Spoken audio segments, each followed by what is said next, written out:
gente. So I am here today. One of my favorite things to do is read, and not just like read people like to filth, but actually read books.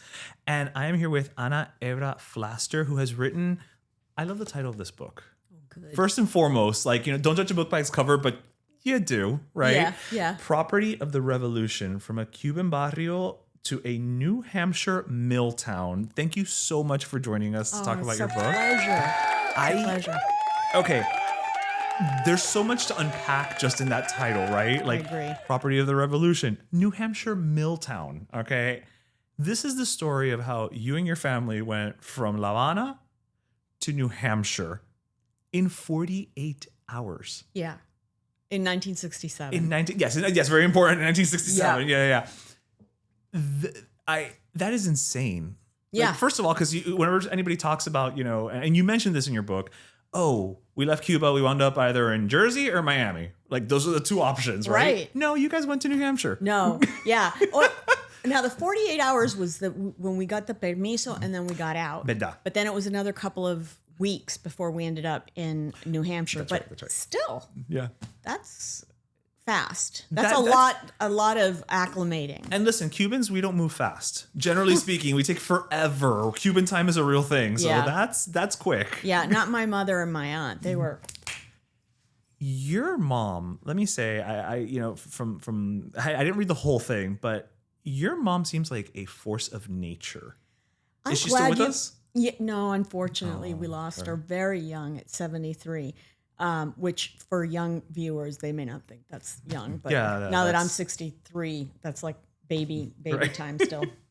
But she was a force of nature, and I'm really glad that you picked up on that, because my son-in-law said that he was surprised that she didn't come out as much, and I thought, how did that happen? So he needs to reread it. All right, he's an engineer, so sometimes I have to explain things. Okay. He needs to reread it, because the pages I was able to read before our chat, it comes through. I'm really glad. I'm so glad to hear you say that. Yeah. Although I will say, is he Cuban or Latino? No, he's maybe that's why. Maybe there was a shorthand that I picked up on culturally. Maybe. Yeah. Yeah. Well, it's subtle in there, I think, because part of the challenge with the book was it's a lot. It's a lot of history that gets placed in, because part of the goal of the book was to teach our history of exile, which happens to have shown up in our family story, the different waves of exile of Cubans. So, and the different causes and the political context around each one. And I think it's very understandable when you put it in the context of a family, and then the reader can understand, oh, wait a minute, I can see now why there's a conflict between the two generations over this issue. Right. Because it's all real, because it's based on human beings, not... These are people. Yeah. Yeah. I wanted to kind of just start in the beginning, insofar as, many times, and when we hear about the story of Cuba and the revolution and the exile experience, it always almost seems to start in medias res, insofar as like, we're against everything, we're picking up and we're going, right? Mm-hmm, mm-hmm. That was not the case with your family. And maybe that's why I picked up on your mother. Yeah. Because, you tell us from the get, she was pro-revolution. Yes. And I, part of me applauds you for not whitewashing that. And I don't think you would, but I'm just saying, so many times, we look at our own history and we kind of go like, oof, I don't want to talk about that part because it doesn't paint us in the best light. But no, it's part, you really, that's the coolest part. Yeah. Because that's what shows you the experience, the truth of that experience. So, it's funny. Someone reviewed the book and brought that up too, that they thought I was brave to get into that. And I wondered how you could ever not tell that part of the story. Because there's a fear. Well, there's fear that people now will say, well, so you supported what became this horrible dictatorship. No, most Cubans, as far as I've ever read, supported the revolution in that they wanted the change from the Batista dictatorship. Right. Now, my mother went further because she actually risked her life collecting medicine and selling bonos, which were bonds that collected money for the rebels. And she had tried to actually go into the Sierra at 17. And the guy that she went to buy the ticket from was a friend of the family and said, Consuelita, what are you up to? And it turned out he was the head of a rebel cell that was helping the rebels. So that's how she began her clandestine work. Right. And it turned out to be the exact opposite of everything she had dreamed it would be, which is in itself the story of Cubans of that era. Because everybody wanted it to do what it promised, which was restore the 1940 Constitution, democratic Constitution, which I don't know if you know, but it was a model constitution of liberal democracy and had served the country for more than, I think, a decade or so. Yeah. And that didn't happen. No, sure didn't. Yeah. Sure did not. But it's just interesting. I mean, even thinking within my own family, my grandmother on my mother's side, one of her brothers, I don't know to what, they've all passed. I don't know to what extent he was pro-revolution, right? But he was pro-revolution. And even on my father's side, he had a half-sister. I mean, the woman even named her sons Fidel y Raúl. Oh, like, you know what I mean? So like, they're named that still. They're named that still to this day. Yeah, they're still around. But to your point, it's like, yeah, this doesn't happen if no one's for it. Yeah. Right. You don't know what's coming. Yeah. Number one, right? But this doesn't happen if people aren't. Somebody's got to be pro because it happened, right? It didn't just come out of, no one wanted it, and here we are. They wanted a large percentage of the population of Cubans wanted the democracy to be restored. Right. Batista came in under a bloodless military coup, and there were freedoms. There were a lot more freedoms actually during that dictatorship than what happened after. Yeah. It was a weird capitalist dictatorship. Yeah. It was for lack of a better, which exists all over the place. But that's actually an interesting thread because the same totalitarianism can be taking place, but under a different banner, under a different name. So that, and then they all have different flavors, but it's the kind of repression and the kind of silencing that happens and the kind of total control. I think the revolution ended up with far more control and a truly totalitarian regime than what they had thought they were getting rid of, right? All these Cubans. But they never thought it was going to be a communist revolution. They were lied to. They were sold a bill of goods. Yes. Yeah, yes. As happens so often, with all these promises.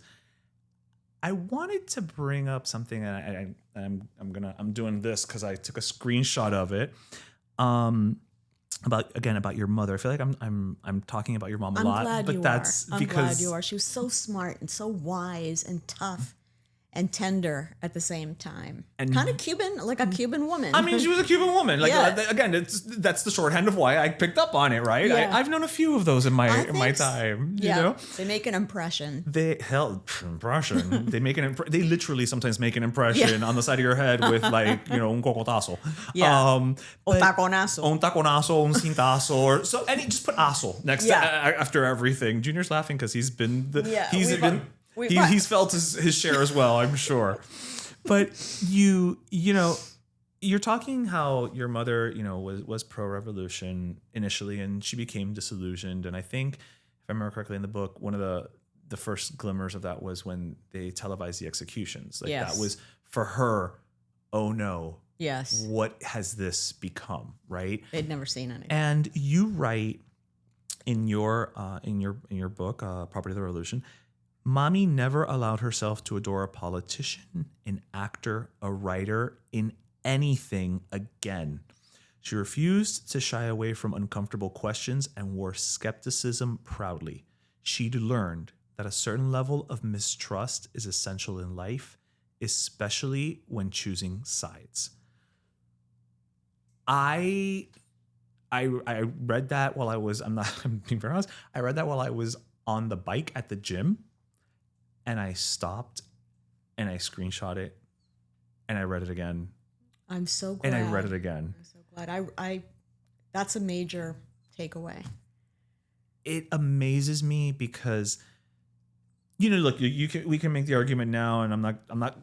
It's hard to not be political when we're talking about something like your book, your memoir, but some people might point to it and be like, yes, like Donald Trump and blah blah blah, and you know what, fair enough, but a part of me also looks at it from the perspective of when people were so enamored with Barack Obama, when people now are so enamored with, I'm not going to pretend to pronounce the name of the new mayoral in New York. Yeah.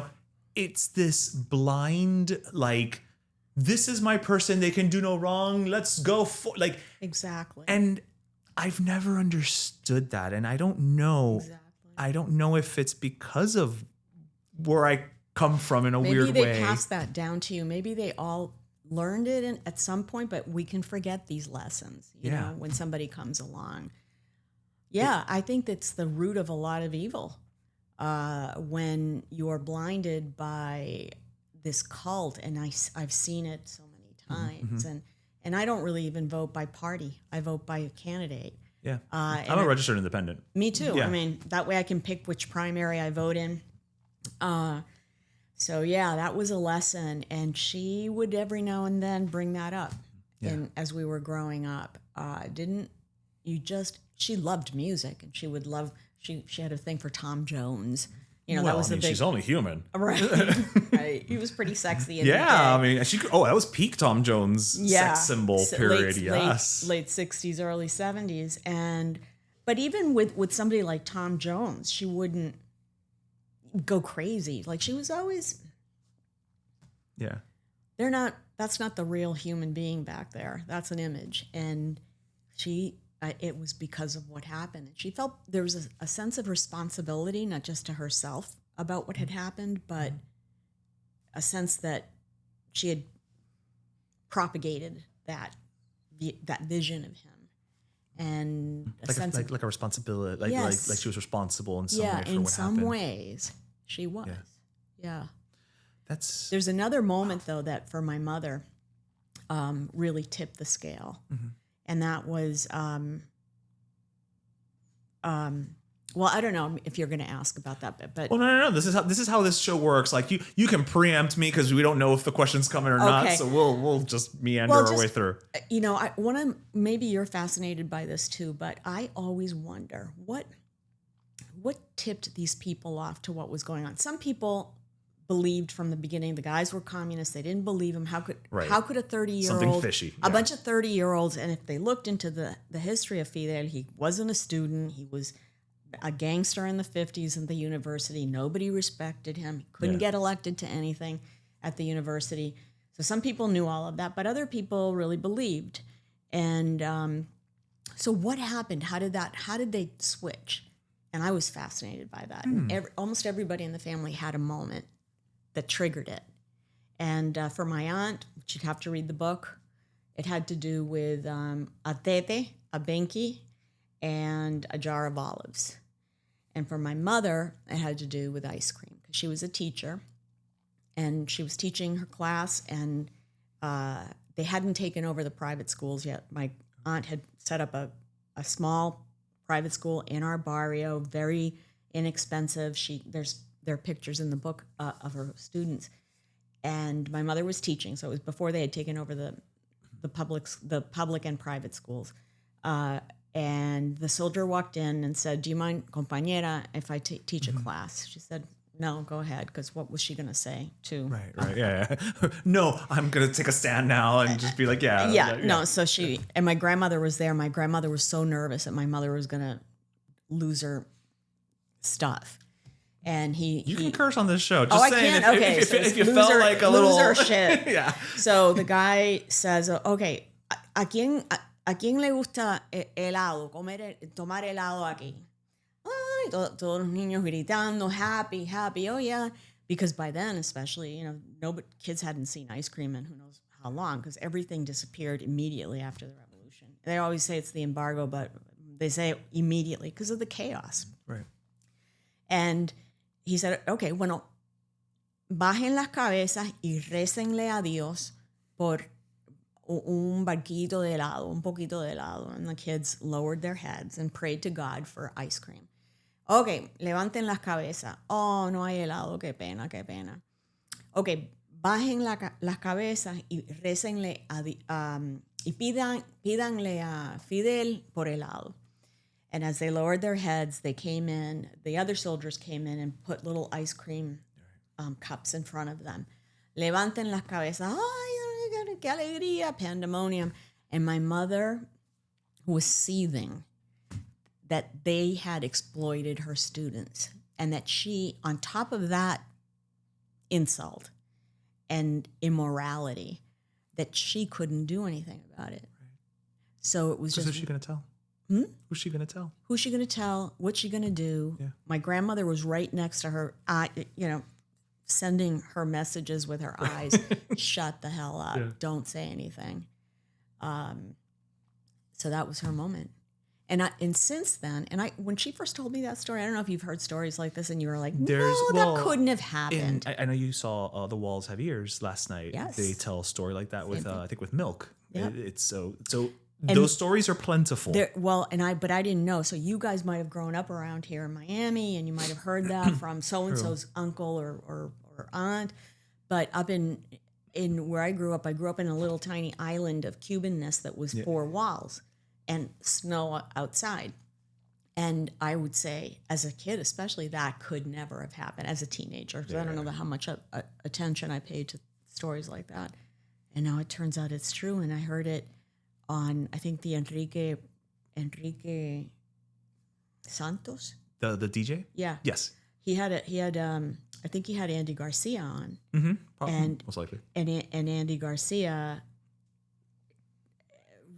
told the same type of story. I don't know if it had happened to him or he had heard it. I'm like, it's true. I can officially believe my mother now. And Mirta Ojito, who interviewed me the other day at Books and Books, had the same type of thing talked about the same type of thing in Mañana, in Waiting for Mañana. Sorry, Finding Mañana, a fascinating memoir too. Yeah.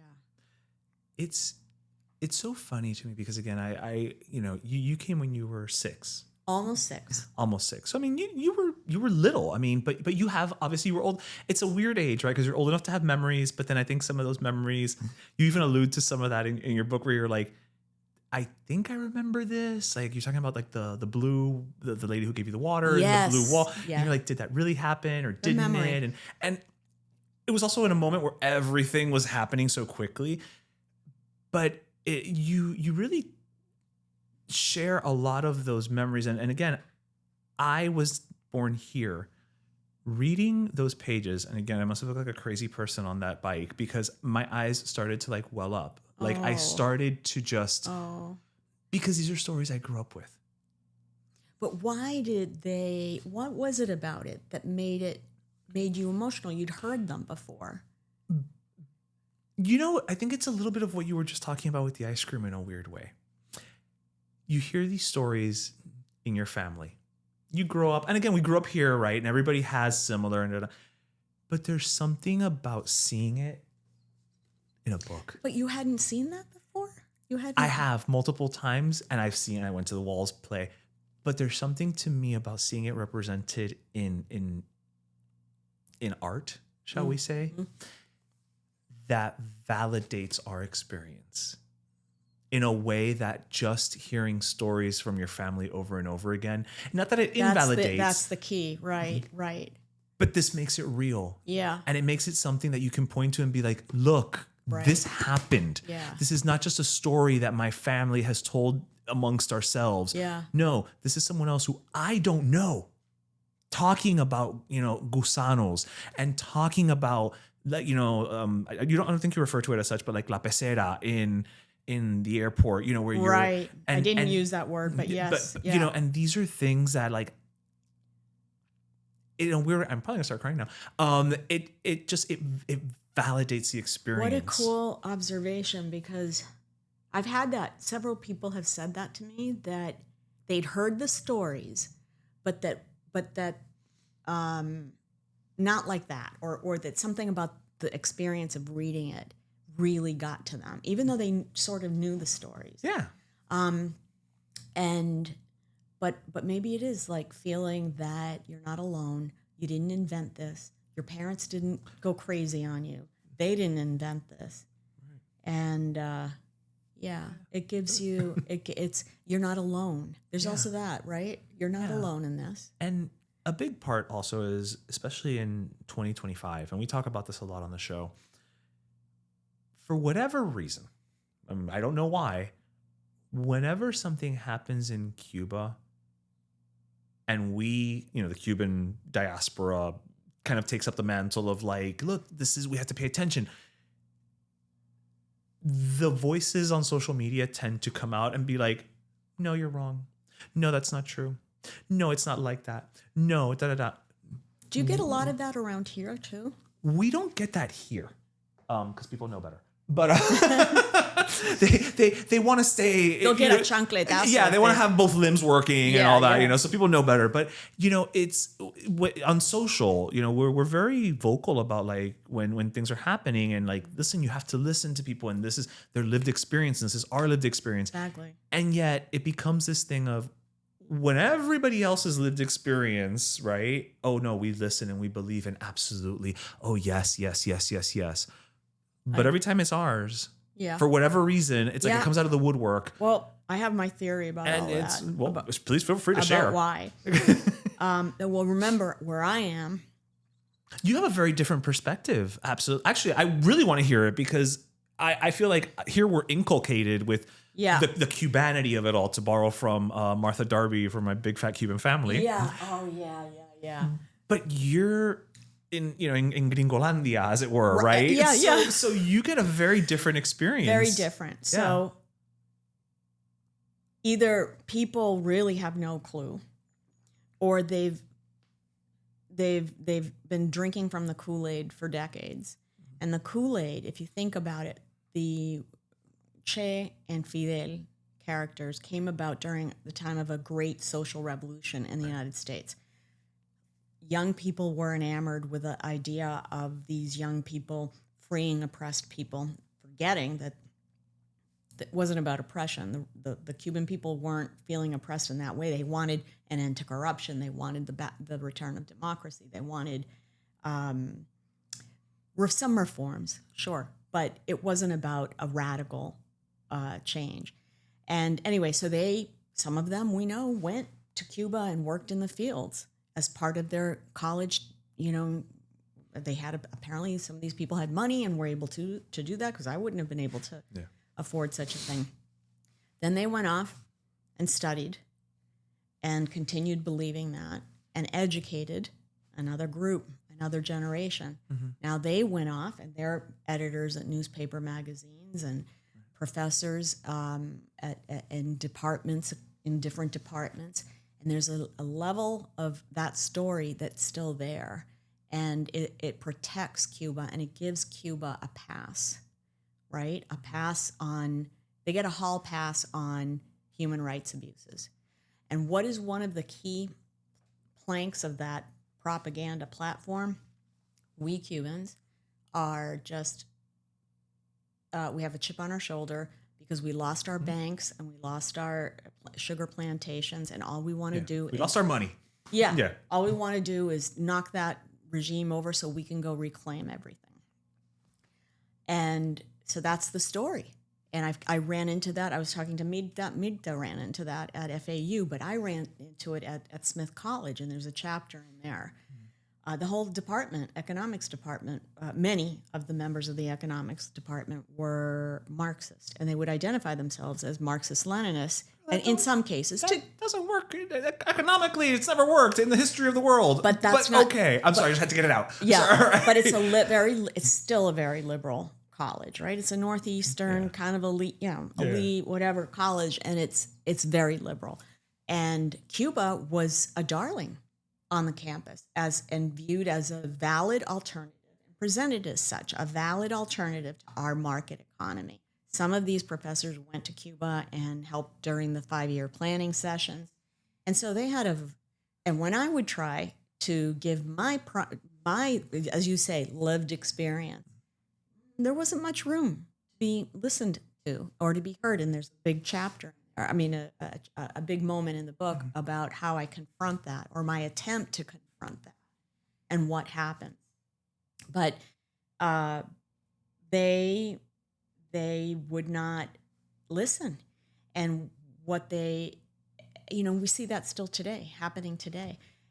We are shut out in the Northeast in particular. We're shut out. We've lost our voice.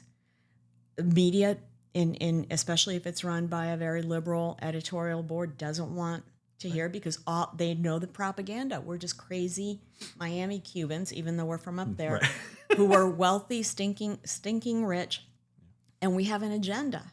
And when I try to say, well, first of all, let's say you were stinking rich, which I never met a rich Cuban. Or I'm sure I'm sure they exist, yes. But again, my father was a forklift driver. Yeah. My mother was a teacher. We were from a barrio de trabajadores. Like I told you, my co-host, he came when he was under a year old.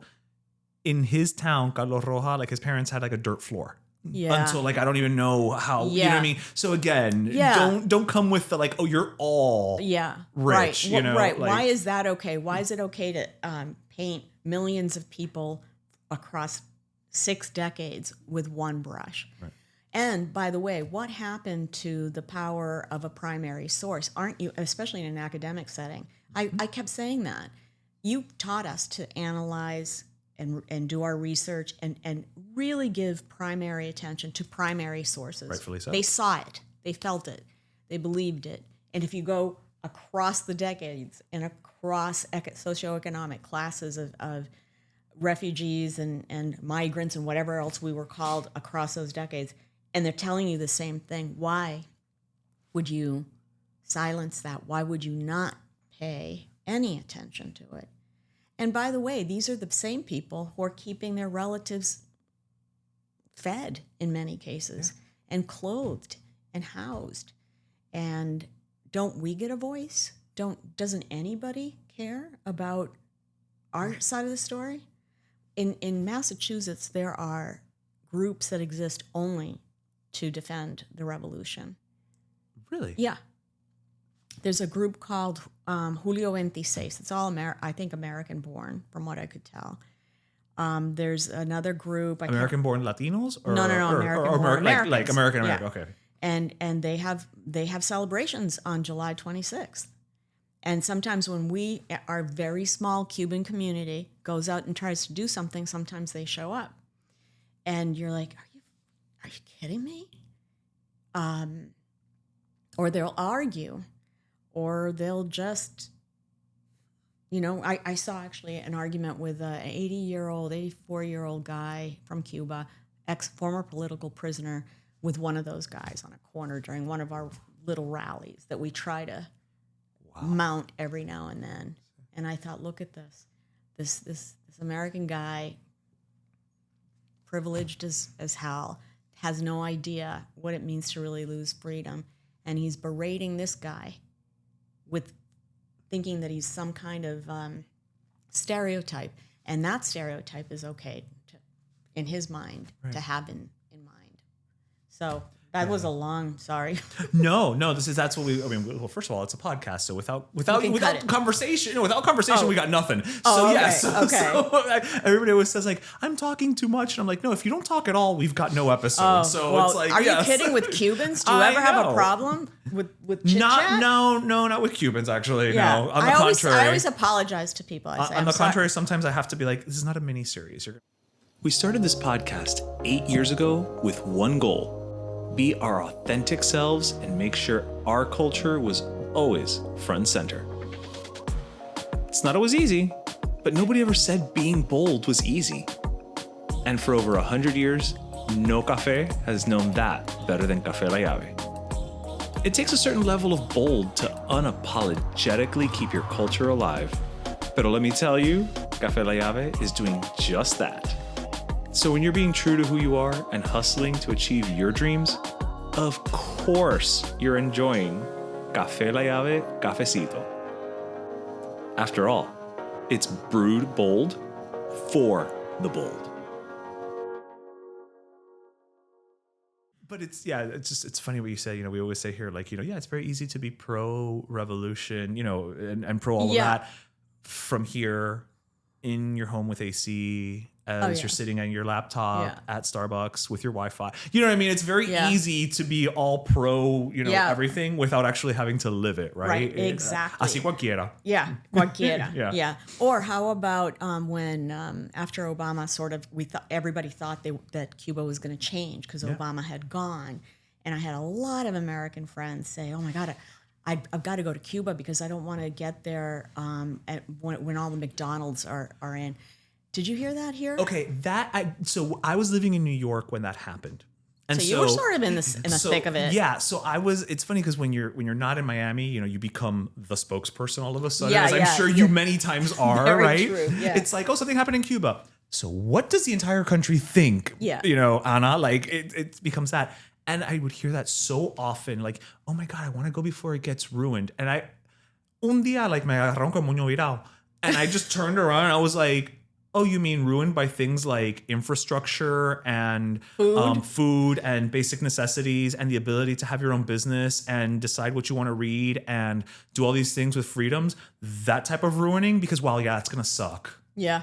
And they were like, oh, well, I'm like, shut your hole and leave me alone. Like, because you become this spokesperson. At first, you try I'm so glad to hear you say that it offended you because I remember feeling personally insulted, like hurt in my heart. Yes, because you wouldn't say that about like, oh my God, I can't wait till we go to Syria. I hope they don't put in a McDonald's. Like you wouldn't say that. Like what makes my culture the exception to your rule? Yeah. Why is it okay to appropriate that vision of it? Yeah. Why is it okay for everyone else in the world to want to, progresar? Yeah. But no, but not Cuba. But they don't see it that way. I don't think they see it that way. I don't get it. And I can't stand those pictures in those old cars, and actually we had, there's hope. Okay. There's hope because good. I need to hear hope now. We need hope. Yeah. So we had, I married a Jewish guy. Okay. And that's in the book too, because the way my grandmother reacted was I can't wait to get to that chapter. Was so awesome. I can't wait to get to that chapter. But I was also a concern in the family because I was 27 and unmarried, and they're like, an old maid. They don't, what? Are you swinging? Are you playing on the other team? Or like, estaba solterona. Solterona. Yeah. Pero tú te vas a casar, ¿qué es lo que te pasa a ti? And so they were like, a Jewish guy, we can work with that. Just marry her. She's almost past the age of wedding, Yeah. So wait a minute. Why am I talking about this? Cultures. Because why is it okay to kind of say no, I know what it was. So the Jewish thing. So our kids, we raised our kids with the Jewish faith and in the tradition, and they always knew that. I always talked to them and said, this is what's going on here. There's a God. We believe in God. At abuela and abuelo's house, they talk to God in Catholic. In our house, we talk to God in Jewish. Okay? In Jewish ways. That's all that's going on here. Okay. All right. And that kind of worked pretty well. But so I got involved a lot at the temple in our town. And it had been a while. I hadn't really been that active over there, but they contacted me this spring because they were going to have a Cuba night as a social event. Okay. And somebody on the committee said, wait a minute, what about Ana? We should check with Ana because she had heard me. And I have that Cuba Curious newsletter where I'm trying to show an American reader this. Okay, what is it called? Cuba Curious. Cuba Curious. And how do people sign up for it? They go on Substack. Okay. Or you can just do Cuba Curious on Google and it'll take you to where. Yeah, we're here to promote. We're here to promote. And it comes out every Thursday. Okay. I usually finish it like at 5 a.m. because it's a news thing and I want to do the most recent thing. I can't do it ahead of time. That's true. Anyway, so they said, all right, they contacted me. One of the rabbis contacted me who she was working on the social night. And she said, we don't want to just appropriate. We don't want to just have this be a romantic Cuba night because I hear from so-and-so that. I said, oh, I'm so glad. Well, let's talk about that. So what we did is we had the music, but I gave a talk at the beginning. Okay. And I said, this is happening. The Cuban people are suffering. They're begging the international community to pay attention to what's happening. So there are two ways that you can help tonight. The more than 1,000 political prisoners, known political prisoners. Exactly. That's the number we know. In Cuban jails. And there are two ways of doing it. I gave them some options. And there was I don't know if you heard about this woman, Maria Eugenia Gutierrez. I don't remember. I wrote about her in Cuba Curious. She's a marathoner in Spain, daughter of a former political prisoner, Cuban political prisoner, and she was dedicating her marathon to the cause of helping Cuban political prisoners. She was working with Jose Daniel Ferrer, and every dollar was going to go to his Unpaku mission, humanitarian mission. It's basically a soup kitchen that he runs. And then a few weeks later, he was arrested again, and he's still in jail. But there are, and so that's the hope. Right. That people will listen if some people won't. They will not listen. Yeah, they never will. Here's a story. Can I tell you a story? You can tell me all the stories. So, Plantadas, Lilo Vila Planos movie. I don't know if you've seen that. No. Oh my God, you got to see that. Plantadas. There's plantadas and plantados. So it's a story of these people who, well, of in the case of plantadas, it was women based on the stories of true stories of political prisoners after the revolution who were thrown in prison and what happened to them. And he very artfully merges several of the actual accounts and creates certain characters that encompass a wide range of experiences. So it was, what's the word? There was a premiere or whatever, and they, a showing at Harvard, the bastion of, a quite pro Cuban revolution and whatever.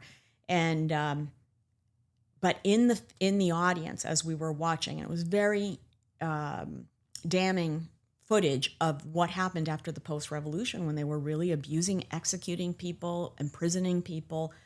And there was a couple, an older woman and an older gentleman, and behind me. It was a pretty packed auditorium, but I could hear them. I could hear her complaining, an American woman and an American guy, from appearances anyway. Right. And but also because of what she said, that didn't happen. That didn't happen. It did not. I can't believe that. And I was there. That's not what happened. And they got up and left. They could not hear it. They couldn't see it. At the end, they had I would love to know what she meant by "I was there." She was probably there soon. Like when we were talking about these folks who went down and worked in the field, they didn't live where everybody else lived. But that's what I mean. Like, you were in the country where everything was state-run and controlled, and you were there de visita. So you were taken and te pasearon por todo lo lindo, and they took you to your thing. And then you didn't see the bad parts, It's duh. Yeah. I mean, I'm sorry that you. Right. Well, the Russian technicians didn't live with. There was this is in the story too. There was a barrio cerca de Juanelo, donde somos nosotros, and they kicked everybody. El reparto eléctrico, I think it was called, and they took everybody out, and they put the Russian technicians in those homes. Nice neighborhood.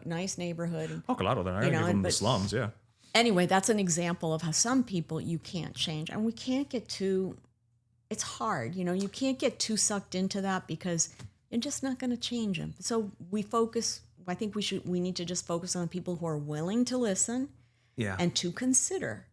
And I often end up my talks with that when I know that I'm in semi-friendly territory. And I say, all I'm asking is that you consider, if you've had this view of the Cuban Revolution, will you please consider what primary sources are saying? Will you please consider what the people of Cuba are showing you when they risk their lives to protest in the streets? And it's especially true in instances like your memoir, your mother was quote unquote for the revolution, and then she realized no. Yeah. So it's not even we're talking about people in your specific case who were always anti-revolution, right? Because maybe Exactly. there's look, I'm not trying to make the case for these people who aren't going to hear it one way or the other. But okay, if you're talking with somebody who's just always been like against your stance, I can see how you're always just going to butt heads and be like, no. Mm-hmm. But when you've got people who were like, no, dude, I was there and I thought this was going to be a good thing. Yeah. And it turned out not to be. Not that it wasn't even a bad thing. It turned out to be the horrors of horrors that, you didn't even see coming. Yeah. And you're still going to be like, no, you're wrong. Yeah. Well, then to your point, like, well, then I can't help you anymore. Like, now it's just willful ignorance. Yeah, it is willful ignorance. And you see that in other spheres. Other political spheres. It's not limited to the Cuba situation at all. It's data that doesn't fit my viewpoint, and therefore we're not going to look at it. Push it aside. Yeah, and it's very dangerous. No matter where you are, what side of the political spectrum you're on, it's just so crazy dangerous to not see the human experience, to not listen to what a person in particular who lived it. And I think that those stories are very powerful. The people who support something and then change. What makes them change? How did that happen? Listen to that. Those are almost the more important stories. Not that they're more important, but you can glean probably something more from it. Yes. And you can also give yourself a little bit of grace and think, this is how I look at it. These people, right. This case changed. They believed. That means that whatever I'm holding, whatever viewpoint I'm holding, I've got to be prepared to understand that I might change. And I hope I'm open enough to change. We should all be, I think, coming from that. It's a fact that there's a great potential for that kind of change. Yeah. I would hope that's where hope lives. I like that. I would hope that's where hope lives.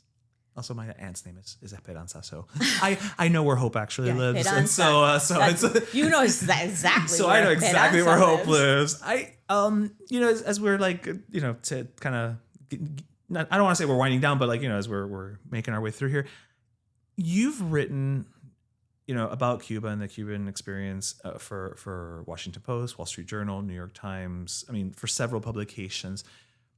Why did you feel like now was the time to put your memoir out there? Because you didn't just start writing. That's the thing, right? So sometimes it's like, this is your debut. But like one day I sat down at my computer and was like, I got to get it out. No. You've been writing for a minute. Why? What is it that made you? Because I felt like I think that when you have a trauma like this, and by the way, I never looked at it as a trauma. I thought, because the women in our family, the origin myth that we had, and maybe you had this in your family, it's kind of a Cuban thing. We beat Castro, we beat communism, look at us go, no victims here. Right. Ánimo y adelante, ponte guapa, that's the first chapter of the book, ponte guapa. So that's how I lived, and thank God, because facing what they were facing, we needed a good story. Right? Yeah. You couldn't just be a victim. It wasn't gonna. Yeah. Some of that is in our cultural DNA, but that was the story. So eventually, I had to confront the fact that we had a trauma, and it took. My daughter turned the same age that I'd been when we left. Suddenly uprooted.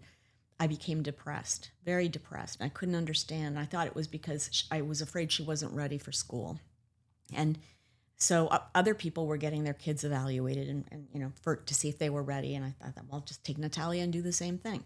Psychiatrist takes the history of the family, both sides, and does the evaluation, calls me up. She's totally ready, but I'd like to talk to you and your husband. I'm like, oh God, they just want the money. These shrinks. They saw we have insurance and now they want. I wanted to get out of it. She insisted. So we went, and sitting there, she said, I want to know why you're so worried about this. I could sense, and I don't know, life at that age. And the world at that age. And then I just burst out in these sobs. And I'm not a crier. I wish I were a crier. It would be much better for me. I cried and sobbed like an animal type of sobs. And my husband patted my back and she passed me a tissue and she said, I think that this has something to do with the trauma that you experienced when you were your daughter's age. And I said, what sobbing still? What trauma? What are you talking about? She said, well, you in your history, you said that a guard came to your house. You guys got kicked out of the house. In 24 hours, you were within 48 hours, you were in a refugee center. You were homeless. You lost everything, your culture, your language, your family. You slept with your grandmother all those years who cried from the moment she woke up to the moment she fell. That's trauma. And I said, no, it's not. It's not. Like, I didn't understand. And she said, yes, don't you? Yes, it is. It is. And I said, it's not. I thought that, I almost said to her, that is such an American way of looking at it. You took the words out of my mouth. Eso es cosa americana. Cosas americano. Yeah. Estás loca. Tú no entiendes lo que nos pasó a nosotros. Right. Eso no nos pasó. Eso pasó, pero that's not trauma. Yeah. Es que pasó. Pasó y nosotros teníamos que hacer trabajar y resolver and we got on with it. Resolver. Perfect word. Right? Yeah. And it took me months to figure it out. And then all the memories started coming back. So that was like in 2000 or so. Collecting stories, started writing Elian Gonzalez thing, and I start writing, and it's all Cuban-American stuff that's coming out of me. And people are listening, and I'm on NPR, and, all Cuban-American stuff. And then you remember in 2011, I think was when Syria sort of blew up. And then there were all these really negative anti-immigrant, anti-refugee sentiments across the globe. And then that's only gotten worse. Yeah. So that was the impetus to really get it into a book form. And the thing has only gotten worse. So I started writing in 2009, fooling around. Then 2011 happens. I start for real. Wow. But then life happens. My mother got sick. And I lost some years on that. Other things happened. But in 2018, I really took off. And so this has been like 15 some odd years in the making. Yeah. And some people, some authors, when we talk, they're like, you were only 15 years? That's nothing. I've been 20 years at this. And then you tell them, but the therapist said I had trauma, damn it. And so I had to get through that. And so my accomplishment is more than yours, damn it. Right. Yeah. But it's a lengthy process. I don't recommend writing a book. If you can do anything else with your time, please do other things. Paint something if you feel creative. Write a poem. I don't know why I feel like when you said, just by the way that you're just like, to write a book, you're like, paint something. I almost feel like you mean like a house. Like you're just, if you're creative, just go paint a house. Just do something that's quick. Like get it out of the way. Whatever you want to do. But it is a long, hard process. And I started this. Getting an agent's super difficult, right? And I started this. I sent it to the full manuscript to 4 agents. 3 offered to represent me. That's unheard of, unbelievable. I thought, wow, I've got like a slam dunk here. The agent I picked couldn't sell it to the big publishers. Okay. I ended up with a small publisher. But that's an example of the kind of start that you can have and then all the bumps along the road. It was a hard, long road to publication. Oh, I'm sure. And then even when I got my publisher, it was another 18 months between the cover design and the editing. Yeah. And it's like the longest pregnancy in the history of womankind. Oh, my God. And potential for paper cuts. So that had to be a C-section for sure. Yes. Okay. Oh, yeah. Definitely C-section material. Definitely. Absolutely. So one of the things I actually wanted to talk about, it's not really about your book per se, but obviously you're not even a Jersey Cuban. So I know. So you're like a unicorn here, because normally, like I almost, Junior will probably laugh at this because I almost don't know how to address you, because whenever we're talking with fellow Cubans, if you're from Miami, Miami, that's how I say it. And if you're from Jersey, it's like, oh, you're those Jersey Cubans, right? I don't know where to put a New Hampshire, Boston That Cuban. is I don't so know how funny. to, I don't know how to put you in that That's box, so funny right? because when I come down here, I really turn my Cuban on. Like I got to work on the accent a little bit. I got to get that motor running, and I got to do my Cuban. Yeah, you got, know. like, and you're thinking that like you've got to be careful with us or something? No, not so much careful. It's just like, so there's always this like friendly rivalry between like the Jersey Cubans and the Miami Cubans as to like, who's real Cuban, right? Like that type of thing, right? And so do they think they're the real Cubans? They like to think so. We sometimes more refined. Sometimes maybe? we let them think that, and look, at the end of the day, we said it not that long ago. We kind of let them have it because you know what, Celia Cruz lived in Jersey. Oh, so yeah. we got Gloria Estefan that has Celia Cruz. I mean, we're not gonna win that. Like, you gotta, even Gloria would say like, no, they had Celia. Yeah. Like, all right. I get it now. I get it. But I love how, and speaking to you, when you got here, it was very like, in English, it's very New England. And then the Spanish, it's like sale guanazo. Like it messes with my head in a way because again, I'm not used to hearing it, and I love it. I love it because it's there. It's there, hidden, but it's there. I mean, I've even heard people who are like, Cuban, but they're like, they're first generation British, and so they'll be talking to you like this. Pero cuando van al español, and it's like, I don't know how to process this. I would love that experience. Oh, it's wonderful. I would love that. It hasn't happened often, but it throws me off. I hope it happens to me because that's a trippy one. Yeah, that would really. It throws me off, but in the best way possible. Like, and that's just, we're everywhere. That is so true. How did that happen? My brother, my brother was in law enforcement, and he went, I don't know if it was Alberta, Canada. He did a lot of stuff with DEA and he was in Alberta, Canada, and a Cuban was in the audience. He's like, Anna, they're everywhere. They pop up everywhere. There's always one. I got called into, there aren't many Cubans in the Boston area. I got called into. Aside from your family. That you are the Cubans in the Boston area. We represent. Yes. We represent. So I get to jury duty, and I end up talking, of course, to somebody who's also talkative, and she's Cuban. I'm like, are you kidding me? What are the odds? So it does happen, and it's exciting, and it's like I think I mentioned this to you earlier, that it's like you're a Martian, you're on Earth, and you run into another Martian, and you're just so excited. Where we were. I mean, here it's not the same. Especially you guys, yes. Here it's not the same. And I told you, when I was little, I thought anybody who spoke Spanish was my cousin. Because kinda. In a way we are. In a way we are. Yeah. But in New Hampshire at the time, if my parents heard Spanish being spoken at the grocery store or at the bank, bam, they went running. And those people were looking for us too. They were never Cuban. They were Ecuadoriano or Puerto Riqueño or whatever. But it didn't matter because it was the language and the whatever, warmth, la cultura. And so I remember being kind of freaked out when I made my first Cuban friend at Smith College. She wasn't Cuban, she was Puerto Rican.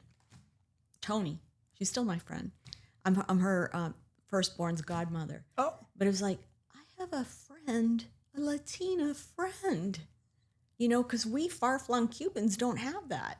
That's true. We're spoiled here. You are spoiled. Yeah. You are spoiled. We are. So, it's a different kind of experience, and I'm glad that I had family here. I had family in New Jersey, right, and got to sample a little bit of both. But we were alone.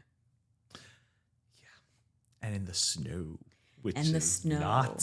It's not something that you grew up with in La Habana. I can guarantee that. No, my abuela creía que nos íbamos a morir enseguida, porque llegamos en diciembre. Diciembre. When you spell out pneumonia. I started chuckling like a bowl in the middle of the gym because I was just like, because when I read it, and I love that your use of Spanish words that then you don't explain. Yes. You know what I mean? You're just like, no. And it was like, but I read it And it sounded to me like this universal abuela voice in my head of like la neumonía. Like te va a coger una neumonía. Yeah, it was so instinctual. Deja que te coja una neumonía de esas que te mata en 10 minutos. It was so just boom, right here. Yes. Like it just, I felt it. I heard my grandmothers. I heard my friends' grandmothers. I heard We have a lot of abuelas in our history. Did you grow up with an abuela or an abuelo? I grew up, I was very lucky. I grew up with predominantly, I had all 4 grandparents growing up. My dad's parents were divorced, but my mom's parents were together until my grandfather passed away first. Did they live with you? No, they didn't live with me because como decía mi mamá, she'd be like, no. Mi mamá no puede vivir conmigo porque me va a costar el matrimonio. So no, my grandparents didn't live with. They were always at the house, but they didn't live there, right? Yeah. But like my dad's mom, she was alive until I was maybe like 20. Like late 20s. So I mean, I grew up with her, and she took care of me and my sister a lot. And then my mom's parents also, like over the summer, you know, when my parents worked, we were out of school, like we would go and stay with them, and we would always go to a taller, like because they owned an auto mechanic shop. And my grandmother, my mom's mom, was the last one, and she passed away like 3 years ago. So I mean, I had them. I had them for a long time. Like it's a treasure to have that in your life, and especially when they live with you. Even though, like you said, te puede costar el matrimonio. Yeah. Y imagínate mi papá. Mi papá tenía en la casa de nosotros a mi abuela, la mamá de mi mamá. Right. Al lado, en el otro lado del duplex, a mi tía, la hermana de mi mamá, y su esposo y los niños. Y en la casa de nosotros, papi, con los 3 niños. Entonces tenía 3 mujeres de la misma familia. Everybody, you know, and Tío was the perfect sort. They called him el inglés, porque era muy organizado, muy calladito. Y las herramientas de él estaban siempre perfectas, las de papi tiradas por todo. Y todo el mundo criticando a papi. He was a ball player. He was a jock, you know? Yeah. So, it's not easy. It wasn't easy. I can't wait to finish the book. And yet at the same time, I don't want to finish the book because it's one of those, like, I know I'm going to be sad, but I can reread it. It's such a compliment. It's the way it works. I can read it over and over again. Yes, you can. It's such my friend Terry, who's my friend from 3rd grade. Because what's cool about the book, too, is that writing this is that a lot of people, we're a big family. I just described it. And so all of the kids had friends and whatever. Okay. So, but we were the only Cuban family, and everybody came over because, like, what the hell's going on over here? Let's check this out. What's this food? What's the grandmother doing in here? And it was interesting. It's this foreign concept. Yeah. What are all these people doing here? Why do they travel in a pack of 15 everywhere they go? And why can nobody go to a sleepover? Right. What's the problem with the sleepover thing? So they, I lost my train of thought. They, Terry, you were saying. Oh, Terry. So everybody knew us. Everybody thought they knew our story. They knew that we had, whatever, didn't like Castro or whatever. Right. So many people reading this book and they're saying, we had no idea. You guys looked like a totally solid, perfect, happy, extended family with cool things going on and such joy. But this element of loss, and people say they laugh and they cry and whatever a lot throughout the book. But that's what Terry said. Anna, I had just texted me last night. She's actually taking care of her sister who's dying. And because of the sisters, and she and her sister are very different. My mother and her sister were very different. My grandmother was different from both of them. And so the love, despite the differences, how you bond over the decades of arguments, the decades of making up, the decades of solving problems together, raising children together, arguing about how to raise a child together, just all of that, the bond and the love really affected Terry and helped her, she said, deal with what she's dealing with right now and appreciate it. And also just seeing the love in the family of how the viejos cared for my grandmother when she was dying. They anyway, things like that they never knew, right. the loss, the hidden side, the nuances that were going on that they never appreciated. And they're so grateful. Most of them don't know any other Cuban families, so they don't know the history. Yeah, I mean, growing up there, why would they? And they now the memories that they have of being in our house as children have been enriched, and they understand so much better everything that they already appreciated. Terry was telling me in her text last night about having to bathe her sister because her sister's bedbound.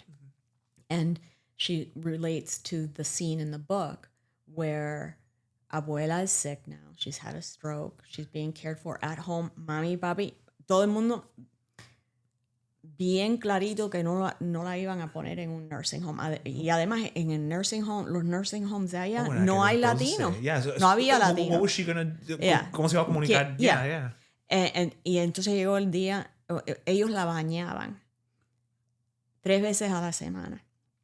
You know how important that is. Que los viejitos estén limpios, que huelan bien and all of that. But it was a tiny house. And how are we going to do that? There's no bathroom. She had to be downstairs. So they would take a kiddie pool. They'd move the kitchen table out of the way. They'd take a kiddie pool. There was 4 of them: Mami, Papi, Tia, y Tío. They would wheel her. They'd collapse the side of the kiddie pool, wheelchair in, bring the commode, lift her up, undress her. The men would turn away, but they were needed to be there because they were going to have to catch her. Claro, sí, no tenía fuerza. No tenía fuerza. Ella se paraba. Y entonces cogían una manguera y la conectaban con el fregadero, en la pila del fregadero. La enjabonaban, las hijas. Yeah. La bañaban, la enjuagaban y papi y tío así. Y anyway, y después la sacaban toda con polvo y oliendo de lo más rico y con su payamita fresco y a la silla otra vez en la sala para que pudiera disfrutar de la noche con todo. Ya ella no hablaba mucho porque le había dado una embolia. Y un día de eso, a visiting nurse was there. And we were watching from the living room. And she's like, I can't believe that they're pulling this off. How could they be pulling this off? Look, it's ingenious. You know how Cubans kind of have that Cuban reputation. Ingenuity, baby. Yeah. How are we going to bathe abuela? We're going to figure this out. Yeah. And she said, yeah, but, what about her privacy? What about her dignity? And I said, Cuban abuelas don't really care about that. Like, look at her. She's so happy.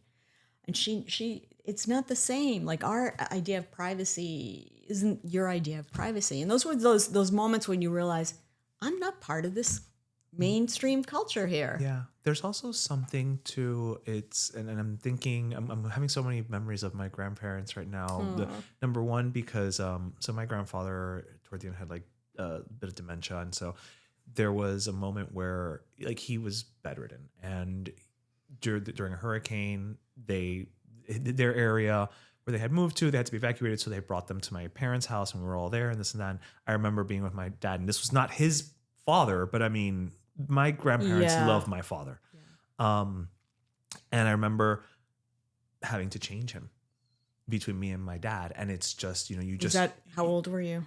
This was like maybe 10 years ago at most, like not even 10 years ago. Right. Yeah. But it was just that thing of like, this is just what you do. You just and it is do hard. It. It's hard, but he did so much for us. Yes. And you do that. Yes. And then I'm also thinking about like when you were saying now, that your abuela was like, oh no, this is, my dad's mom at one point made an offhand comment to someone because she started off, she lived by herself, and then she got a little older, she had to go live with somebody. And she told somebody, she's like, mira, estos tantos viejos ahí que nadie los quiere. Y yo tengo 3 hijos míos que están medio fajados para ver con quién va a ir. And it's, Yeah. It's heroes stuff to me. What these people do. What anybody who cares for an elder like that is pure love. because it is hard, especially when they're cranky. Because they are always cranky. I'm cranky, and I'm not that age. You know, it's Did you see? Not easy. Did you see the documentary Tata? No. Oh, you gotta watch that. I'm sorry, I'm here to mocoso.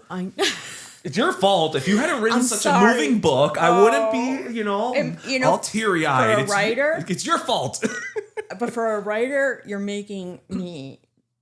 taking me to the moon. I'm so happy. I mean, I don't want you to be sad, but I know what that's bringing in you, because I cried like a baby too writing it. It's weird because it's not sadness as much as it appears that way. It's just right.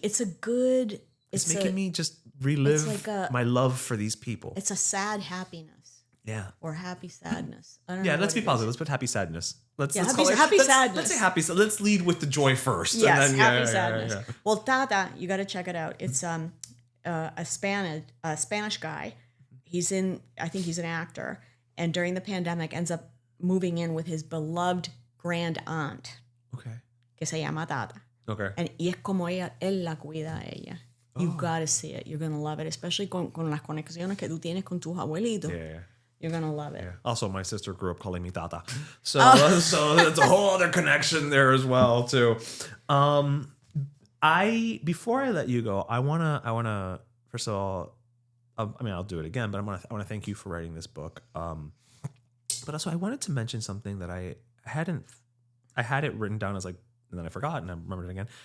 There's a moment in the book where you write about your mom passing all the photos to her friend Neri. Mm-hmm. Funny enough, my co-host's mother's name is Neri. Oh. I know it wasn't her because she lived in Cabo Rojo, which is a male monte. No, that Neri's gone. Yeah, okay, so definitely not her. I'm glad DJ has his Neri, his mom. And as I was reading it, I had two thoughts, which was, number one, did you ever get those photos back in any capacity? And number two, it reminded me so much of, at the end of the day, the thing that I can never forgive that regime for, which is, you grow up here watching all these sitcoms of this is my great aunt's silverware and that all the, these things. And it's and I don't have any of that. I don't have anything that is a family heirloom. I mean, I have now, obviously, things, but I don't have that this is from, abuelo of whatever. No, we don't have that. We don't have that. And it's going to take a long time for us to be able to have that. Yeah. I hear you.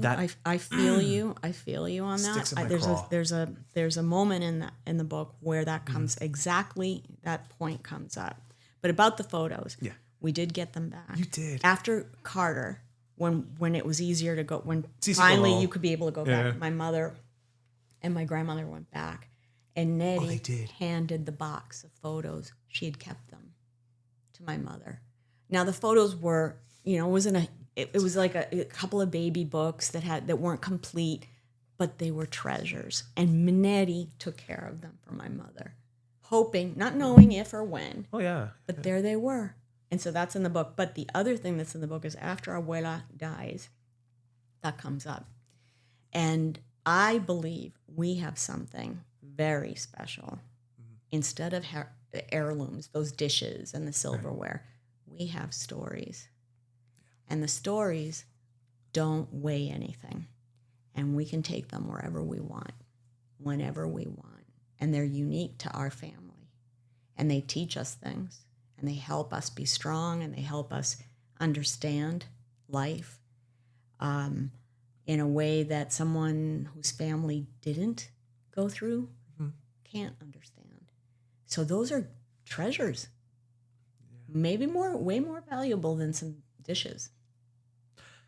You are a writer, and you're a damn good writer because you just made me feel better. And in the span of, I know you're right, but it's that thing. I think it's probably I grew up with too many sitcoms, and so it's damn it, I want to be like the kids on different Strokes, or whatever.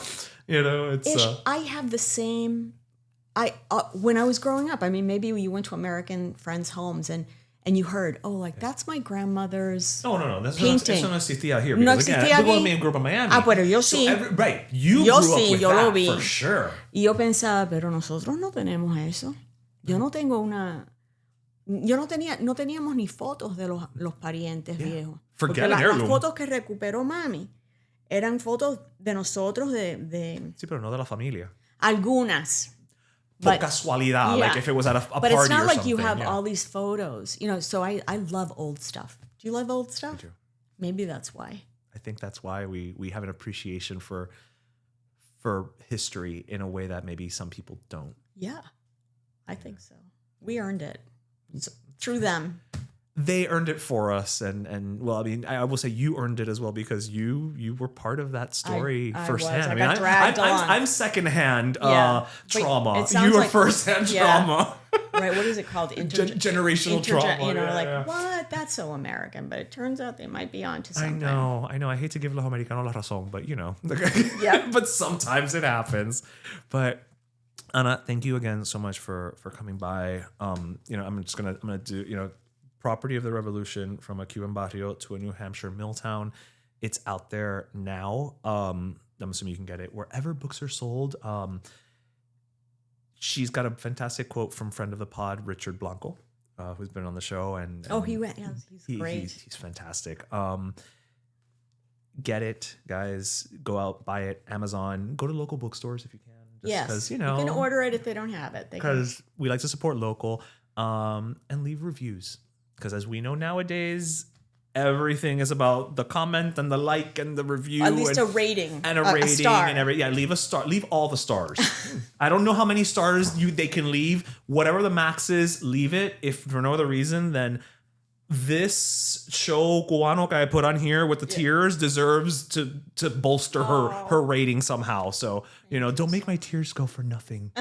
I feel like Sally Strollers all of a sudden, I'm trying to sell some adoption of children in a far flung land. In tears. Thank you. Thank you so much for my pleasure for coming by and really, really appreciate it. Next time you're in town, let's go have fun. Let's go. I'll cry less. Fun Cuban stuff. Yes, I will cry less. I promise. You show me because whenever I come here, all I do is hang out in Hialeah in a kitchen. So I hope it's a family's kitchen and not just not just a random Hialeah kitchen. I'm that'd be fun too. Happy, but it would be nice to go out. Okay. Well, la próxima vez. La próxima for vez. sure. Mil gracias.